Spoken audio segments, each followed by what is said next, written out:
Governor Landry vetoes millions of dollars that would have gone to New Orleans nonprofits. David Jones breaks down which projects got the axe and why experts say they are not surprised. When money gets into the governor's hands, politics is almost always at play. Governor Jeff Landry wielding the veto pen to slash several line items, more than $4 million worth of funding requests. New Orleanians had a lot of money in that bill that got cut that might not have been the governor's priority. Fox 8 political analyst Mike Sherman says he's unsurprised. You can't take the politics out of government.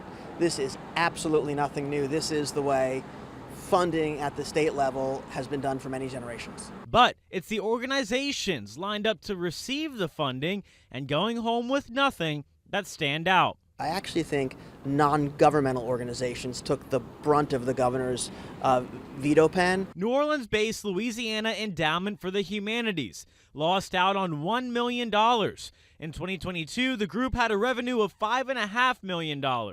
It says the additional cash would have been used to fund grants for cultural nonprofits to preserve jobs and prepare for emergencies. $250,000 for New Orleans-based nonprofit The First 72 Plus for a housing project for the formerly incarcerated, also slashed. $1.5 million for an Algiers Development District project at Federal City, slashed. Legislators often push to fund these pet projects.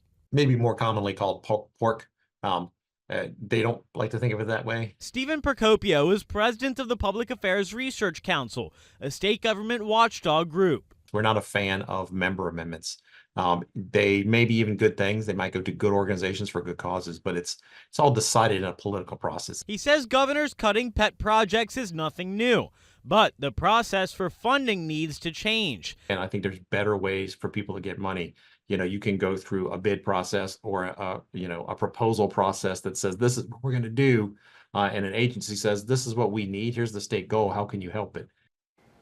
Landry also cut $1 million from Catholic Charities in Lafayette, which he told our partners at the Illuminator would have been used to support undocumented immigrants. But the nonprofit denies that, saying it wanted to use the money to shelter the homeless and that 90% of the people they help are from Louisiana. They say losing the money is crippling.